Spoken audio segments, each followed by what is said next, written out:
violence or no other kind of violence.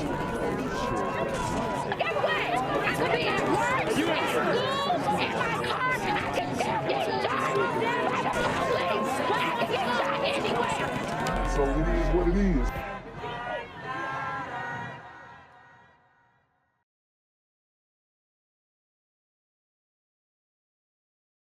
What's good, YouTube? It's the Black Gen Z Mindset. Make sure you go ahead and like, comment, share, subscribe.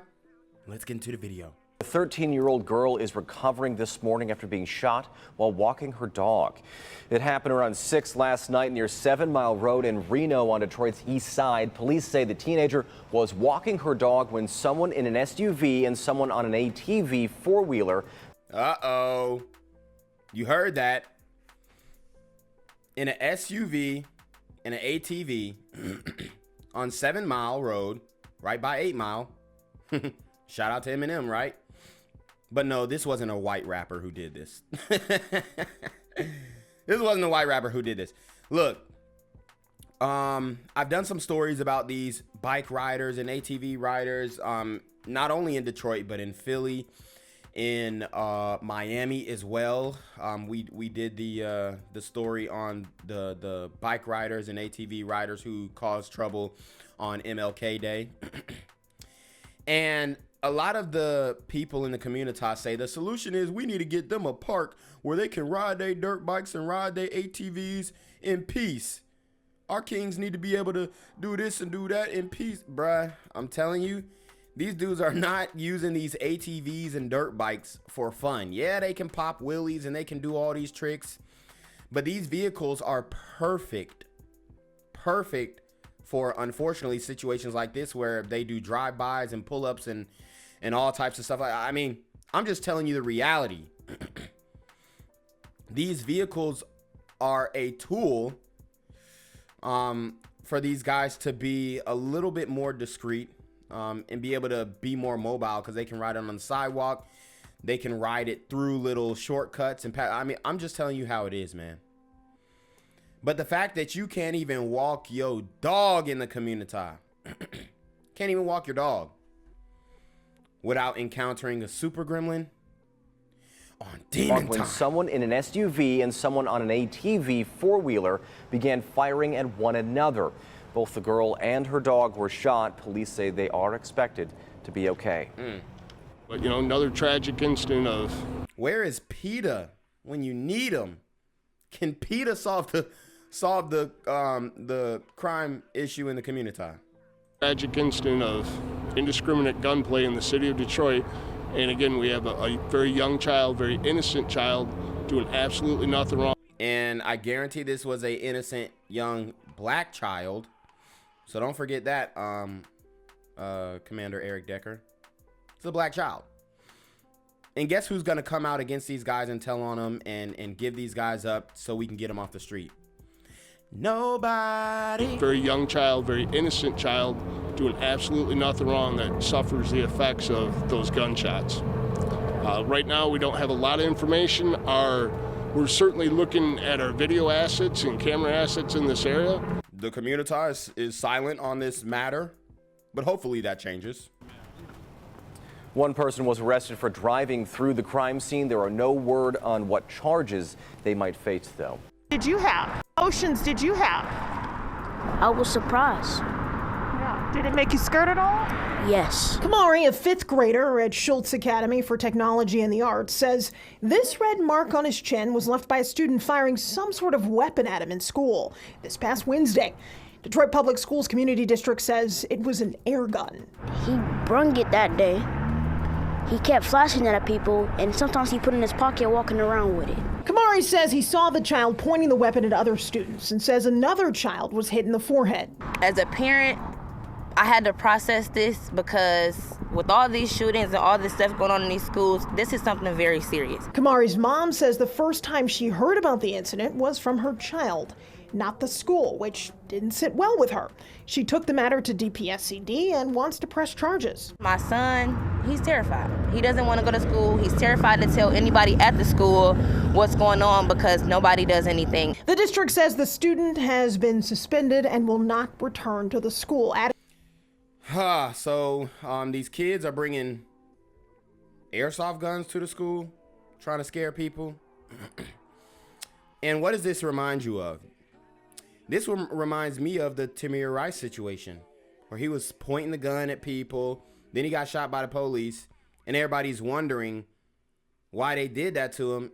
And it's like, if this little dude who's using this fake gun at the school would have ran into a resource officer and they would have thought it was a real gun, he would have got put down too.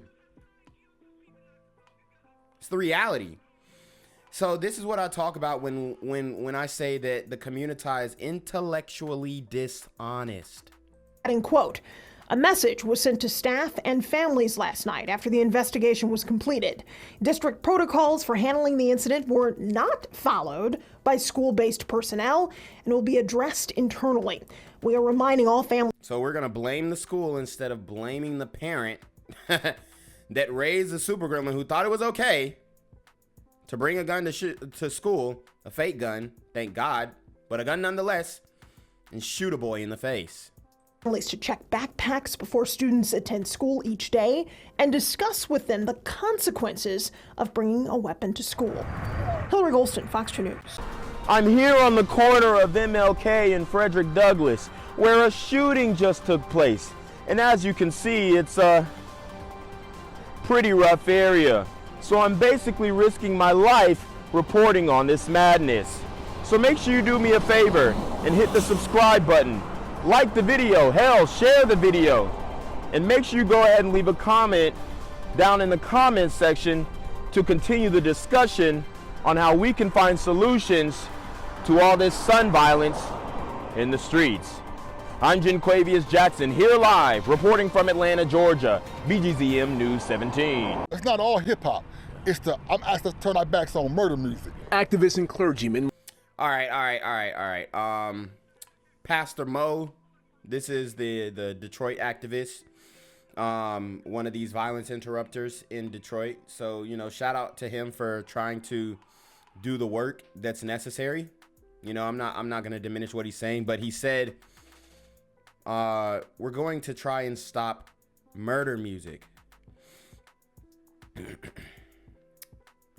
I'm gonna tell you right now, you're gonna be hard pressed to find hip hop music that doesn't reference, speak about, or lead to, or give off some bleak innuendos on what's going on in the community. Like, I'm trying to think of a song now, and unless it's like some Lecrae, like some Christian rap, you're not gonna find that.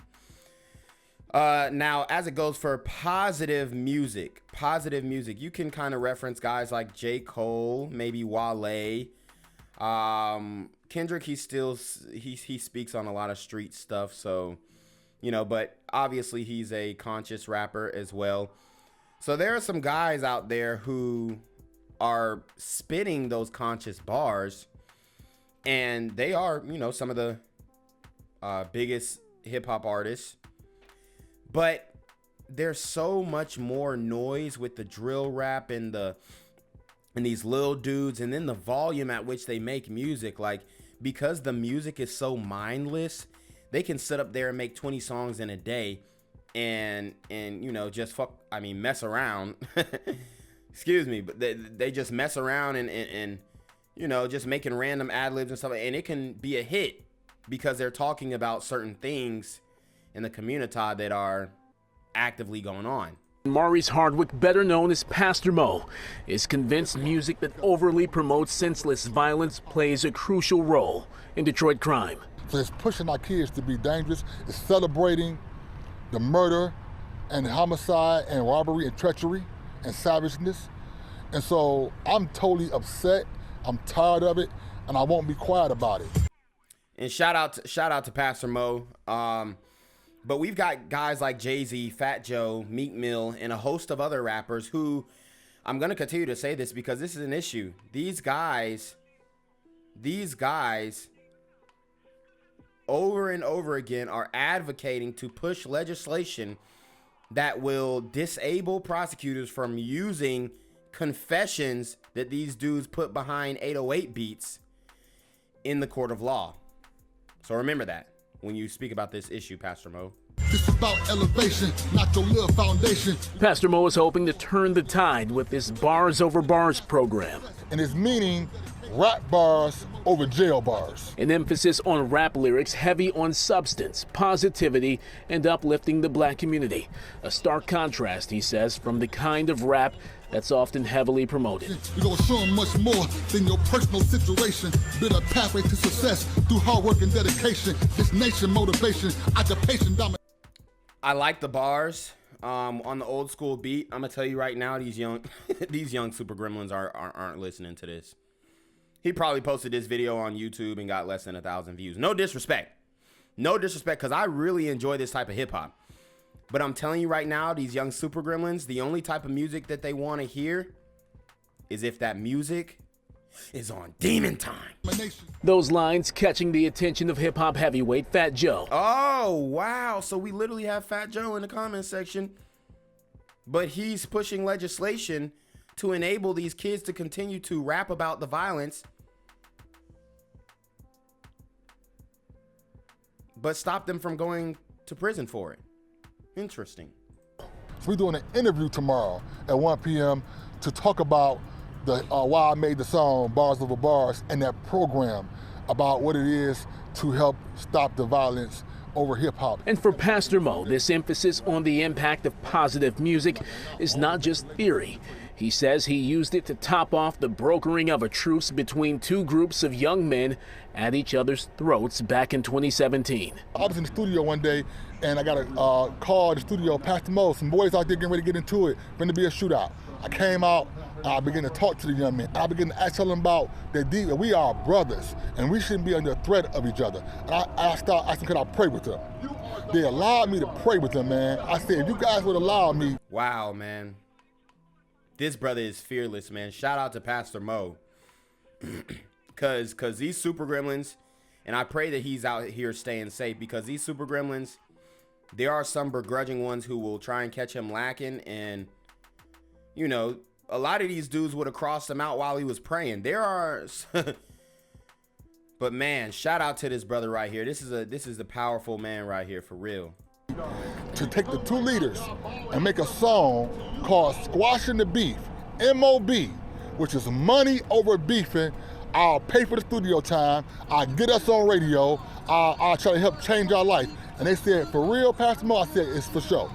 Shots fired, it's a funeral every weekend. Brothers killing brothers like, hey, leave them leaking. Nas MOB, it's money over beefing. Pastor Mo is hoping to get the Bars Over Bars program in Detroit schools and summer programs, hoping it'll save and change lives. And Pastor Mo is hoping to get his program in Detroit schools and summer programs, hoping he'll have an opportunity to impact lives. I'm Randy Wembley, and this is The Edge. Gang violence and other kind of violence. Guess what?